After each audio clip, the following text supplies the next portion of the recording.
প্রথমত আপনারা জানেন যে কয়েকদিন আগেই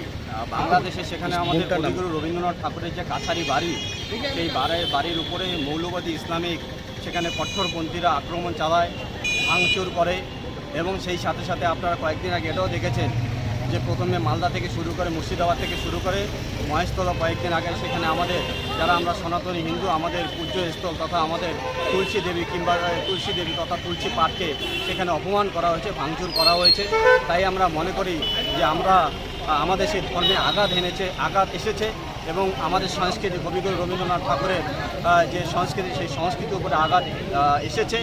সেই হিসাবে আমরা একজন বাঙালি হিসাবে, পশ্চিমবঙ্গবাসী হিসাবে আমাদের মনে হয়েছে যে আজকে সেই মোমবাতি মিছিলের মাধ্যমে আমরা সেই বার্তা আলিপুরদুয়ারবাসী তথা জনমানুষে দিতে চাই